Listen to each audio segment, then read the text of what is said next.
नमस्कार दोस्तों, जय श्री कृष्ण। कैसे हैं आप सब? उम्मीद करती हूँ खुश होंगे, सुखी होंगे, संपन्न होंगे। दोस्तों, ये बहुत खुशी की बात है कि एक ट्रेंड मैंने शुरू किया यूट्यूब पर कि हमारे सब्सक्राइबर्स की खबर अंतर पहले पूछी जाए, कैसे हैं आप।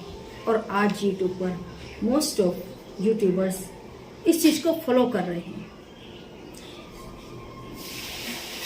दोस्तों,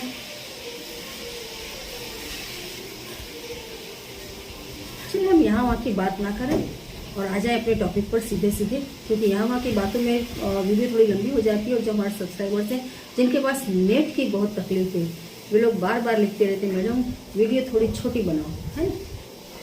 तो चलिए हम आ जाते हैं अपने टॉपिक पर। दोस्तों, साल की अंतिम एकादशी है ये सफला एकादशी, जो 19 दिसंबर सोमवार के दिन मनाई जाने वाली है। सोमवार 19 दिसंबर, इस दिन ये सुबह 3:32 से शुरू हो रही है, जो 20 दिसंबर सुबह 2:32 पर खत्म हो जाएगी। जो पारणा है वो 8:05 से 9:13 तक रहेगा, 20 तारीख मंगलवार के दिन। आज के दिन व्रत उपवास करना बेहद जरूरी इसलिए है क्योंकि जो लोग ये चाहते हैं कि हमें जीवन में सफलता ही सफलता मिले। कई बार ऐसा होता है हमारे कुछ ग्रह नक्षत्र कमजोर होते हैं, जिसकी वजह से हम कुछ भी काम करें हमें सफलता नहीं मिलती, हमें यश नहीं मिलता। हर काम हमारी सारी मेहनत पानी में चली जाती है। कहीं पर भी कुछ भी करने में हम असमर्थ हो जाते हैं। ऐसे में जो लोग सफला एकादशी का व्रत करते हैं, आज के दिन भगवान लक्ष्मी नारायण की पूजा करते हैं, एकादशी के तमाम नियमों का पालन करते हुए भगवान का गुणगान गाते हैं, गरीबों को अनाज कपड़े का दान करते हैं, उनकी लाइफ में हमेशा सफलता ही सफलता उन्हें अर्जित होती है। तमाम प्रकार की नेगेटिव एनर्जी से वे लोग बच जाते हैं। कई बार ऐसा होता है दोस्तों, हमारे घर में बिना वजह का कलेश, आप देखो कई घर ऐसे होते हैं जो मंदिर जैसे होते हैं। घर नहीं, लोग कहते हैं घर नहीं है मंदिर है।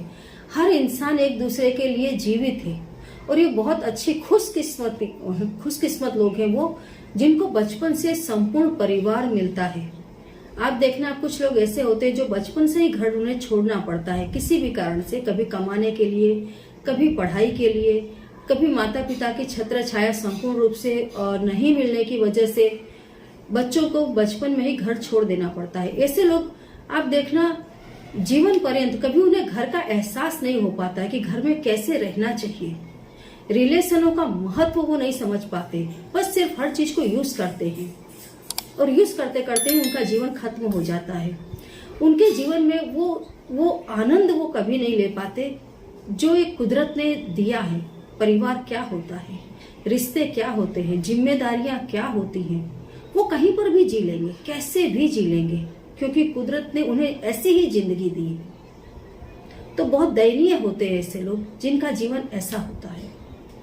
अगर आपके जीवन में संपूर्ण रूप से आपका परिवार हरा भरा परिवार है, आपको पता चल पाता है कि हाँ परिवार ऐसा होता है, परिवार में रिश्ते ऐसे निभाए जाते हैं। अगर आप खुले दिल से किसी को प्रेम कर सकते हैं, खुले दिल से वफादारी पूर्वक यदि आप अपने काम काज में जुड़ सकते हैं, तो वो आनंद जो कुदरत ने बख्शा है उसको आप ले सकते हैं।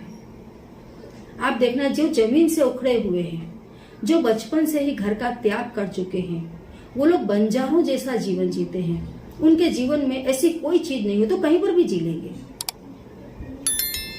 तो कुदरत आपको ये सारी चीजें दे, इसके लिए बहुत ज्यादा जरूरी है कि आपके पितृ आपके ऊपर प्रसन्न हो।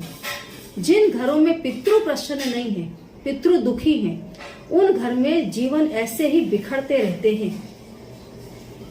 घर के अंदर बिना वजह का कलेश हो जाता है। घर कब बिखर जाएगा पता ही नहीं चलता। घर में कब जवान जवान लोगों की मौत हो जाती है पता ही नहीं चलता।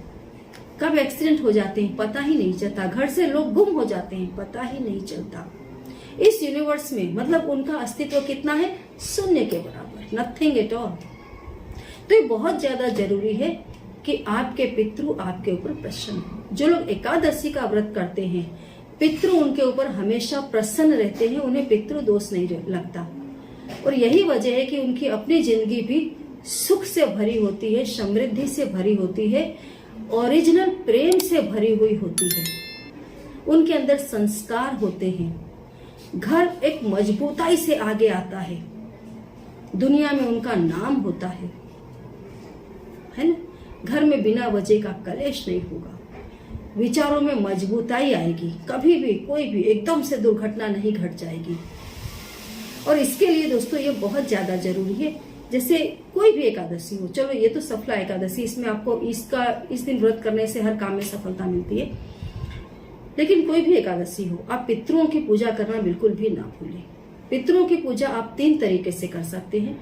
सबसे पहला है, आप जल ले लें, स्वच्छ जल लोटे में भरें, उसमें काला तिल डालें, काले तिल डाल करके पीपल के पेड़ के नीचे जाएं, वहां आप एक दीपक जला दें, सरसों के तेल का या घी का, अगरबत्ती लगाएं और ओम नमो पितृदेवाय नमः मंत्र बोलते हुए आप उस जल को पीपल के पेड़ पर चढ़ा दें।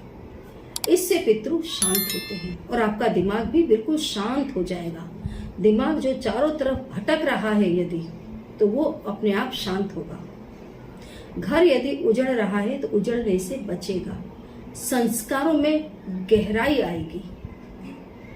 दूसरा, आप अपने ही घर में दक्षिण दिशा में मुंह करके खड़े हो जाएं और काले तिल जल में डाल करके आप ओम नमो पितृदेवाय नमः मंत्र बोलते हुए 1 लोटा जल पितरों के नाम पर घर में ही अपने खड़े होकर के दें। इससे भी पितृ शांत होते हैं।